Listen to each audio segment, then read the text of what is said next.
बलविंदर की पहली बीवी को बच्चा ना होने के कारण वो दूसरी शादी करता है। लेकिन जब दूसरी शादी से भी बच्चा नहीं होता तो वो तीसरी शादी करता है और तीसरी शादी करने के बाद भी जब उसे संतान का सुख प्राप्त नहीं होता तो वो डॉक्टर को दिखाता है और फिर बलविंदर जी, दोष आपकी बीवियों में नहीं, आप में है। आप में ही कुछ मेडिकल रीजंस की कमियां हैं जिनके कारण आप कभी भी किसी बच्चे के बाप नहीं बन सकते। अरे बाप रे, ये तो घोर समस्या हो गई। एक बच्चे का बाप बनने का मेरा सपना था और आज वही चूर चूर हो गया। 3 बीवियों में पहली बीवी इंद्राणी, दूसरी बीवी सुधा और तीसरी बीवी कलावती। मुझे एक माँ बनने का सौभाग्य प्राप्त करना है। मुझे भी, इसीलिए तो मैंने शादी की थी। अरे लेकिन अब किसे पता था कि हमारे पतिदेव में ही कमी होगी। अब हम क्या करें? हम एक बच्चे को गोद लेते हैं। तीनों एक बेटे को गोद लेते हैं जिसका नाम प्रमोद रखा जाता है। 20 साल बाद अब तीनों भी बूढ़ी हो चुकी होती हैं। बलविंदर भी बूढ़ा हो चुका था। प्रमोद एक अच्छी नौकरी करता है। उसकी शादी की उम्र हो चुकी थी, इसलिए तीनों माएं प्रमोद की शादी पाखी नाम की एक लड़की से करा देते हैं। शादी के बाद बहू पाखी की पहली रसोई की रस्म की बारी आती है। मेरी प्रिय 3 सासू माओ, आज मेरी पहली रसोई है। बताइए क्या बनाऊं? क्या पसंद है आप तीनों को? बहू तू ना कढ़ाई पनीर, सूजी का हलवा और पुदीने की चटनी बना दे। अरे नहीं नहीं, ये क्या पसंद है? अरे पाखी बहू, तू छोले भटूरे, सरसों दा साग और मक्के दी रोटी बना और पंजाबी लस्सी भी बना दे। ओफो, सच में मेरी सौतन हो। खाने के मामले में तुम्हारा टेस्ट और चॉइस दोनों भी बकवास है। बहू, नॉर्मल सिंपल सात्विक भोजन बना दो और हलवा पूड़ी खीर का भोग चढ़ा दो भगवान को मंदिर में। अरे कैसे तुम दोनों अपनी मनमानी कर रही हो? मैं तुम दोनों से पहले आई थी बलविंदर जी के जीवन में और तुम दोनों से उम्र में भी मैं बड़ी हूँ। इसका मतलब मैं पाखी बहू की बड़ी सास हुई? नहीं, उम्र बस एक अंक होती है। मैंने सबसे ज्यादा देखभाल की है प्रमोद की, इसलिए मैं एक सास होने का ज्यादा हक रखती हूँ। पाखी बहू, तुझे मेरी बात माननी होगी। नहीं, तू मेरी बात मानेगी। जो मैंने कहा है वही तू करेगी। नहीं, मेरी बात मानेगी वो। नहीं मेरी। तीनों सास आपस में चिल्लाने लगती है और फिर वहाँ पर बलविंदर और प्रमोद आ जाते हैं। अरे ये क्या बिल्लियों की तरह लड़ रही हो तुम तीनों सास? बाकी बहू को घर में आए पूरे 24 घंटे भी नहीं बीते हैं। बाकी तुम एक काम करो, तीनों माओं की कही गई डिशेस में से हर एक की 50-50% डिशेस बना दो। लेकिन बस, अब प्रमोद ने कह दिया सो कह दिया।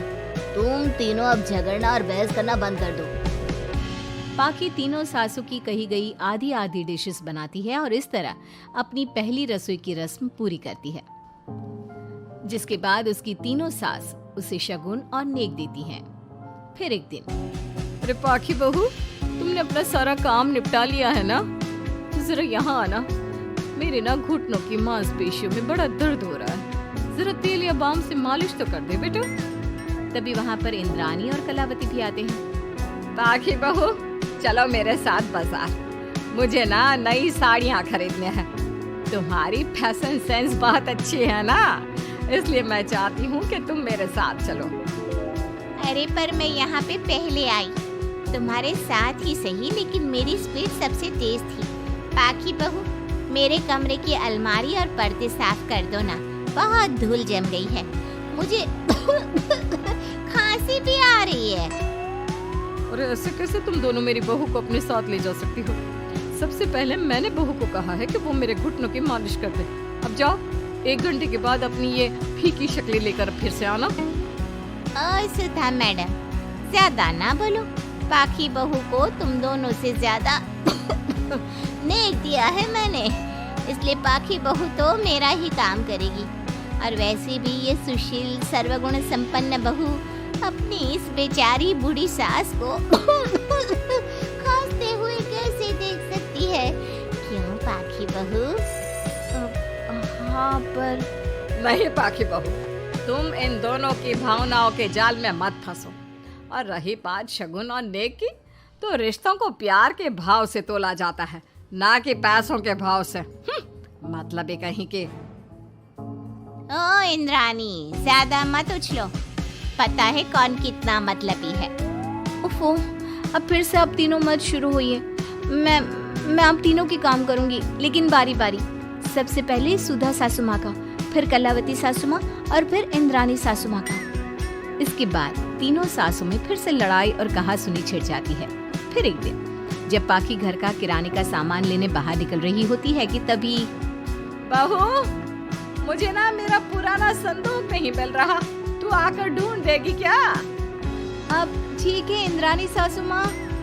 पाखी इंद्रानी के कमरे में जा ही रही होती है कि तभी उसे सुधा रोक लेती है, हाथ में खूबसूरत साड़ी लिए।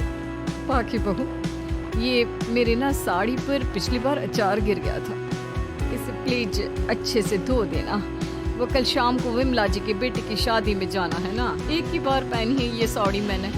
अभी धो देगी तो कल तक अच्छे से सूख जाएगी और कड़क इस्त्री करके मैं तेरा परफ्यूम मार के शादी में जाऊंगी। हाँ, लेकिन सुधा सासू माँ। उतने में कलावती भी वहाँ पर एक कढ़ाई लेकर आ जाती है। पाखी बहू, ये मैंने कल रात को मेहंदी भिगोई थी लोहे की कढ़ाई में, मेरे बालों में लगा देना बिटिया, तू तो मेरी प्यारी बहू है ना? इंद्रानी वहाँ आ जाती है और तीनों सास फिर से एक दूसरे को गुस्सेल आंखों से देखती है और फिर से आपस में लड़ना शुरू कर देती है। तुम अपने आप को समझती क्या हो? खरीद लिया है क्या मेरी बहू को? ये मेरी बहू है। तुम मेरी पड़ोसन है क्या? ये मेरी भी बहू है और मेरा भी इस पर उतना ही हक है जितना कि तुम्हारा। तुमने खरीद नहीं लिया है ना, तो ये मेरी है, सिर्फ मेरी इकलौती बहू, मेरी पाखी मेरा ही काम करेगी। क्यों पाखी? नहीं नहीं, ये मेरा काम करेगी। पहले मैंने आवाज लगाई थी। तुम दोनों तो ऐसी बहू पाने के लायक भी नहीं हो। हट जाओ तुम दोनों और खुले मैदान में जाकर एक दूसरे से लड़ो और नोचो एक दूसरे को। लेकिन पाखी बहू तो सिर्फ मेरी ही सुनेगी और मेरे ही आदेशों का पालन भी करेगी। तीनों सासों के बढ़ते झगड़े को देख पाखी अपना आपा खो देती है और जोर से चिल्ला पड़ती है। बस बहुत हुई आप तीनों की तू मैं। अरे रोज ना ड्रामा लगाती रहती हो। 50 साल की बूढ़ी औरतें हो गई हो, फिर भी बच्चों की तरह लड़ती रहती हो। अब बस बहुत हुआ। अब तो मैं आप तीनों में से किसी की भी बात नहीं सुनूंगी और मैं जा रही हूँ ये घर छोड़ के। अब मुझ में और सहन शक्ति नहीं बची, मैं चली। अब लड़ो झगड़ो, एक दूसरे को मारो पीटो नोचो, जो करना है करो। पाखी अपना सूटकेस लेकर घर से बाहर निकलने लगती है। तभी तीनों सास बेहद घबरा जाती हैं और भावुक होकर पाखी से विनती करने लगती है।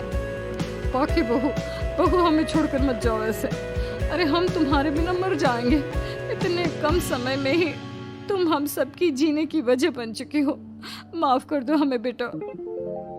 हाँ पाखी बहू, हम आइंदा से कभी नहीं लड़ेंगे और हंसी खुशी मिलकर बात करते रहेंगे, वादा करते हैं। हाँ बहू, लेकिन तू मत जा प्लीज। ये घर तेरे बिना सुना सुना हो जाएगा। हम तीनों सासों की एक ही तो बहू है, लेकिन हम अपनी एक बहू को बेटी की तरह प्यार देंगे, उसके साथ सहेलियों की तरह रहेंगे। लड़ाई झगड़ा सब कुछ छोड़ देंगे बेटा, लेकिन तू छोड़ के मत जा। अपनी तीनों सासों को भावुक देखकर पाखी की भी आंखें भर आती है और वो उन तीनों को माफ कर देती है और उनके गले लग जाती है। इसके बाद तीनों सास अपनी एक बहू संग खुशी से मिलजुल कर रहती हैं और आपस में जरा भी लड़ाई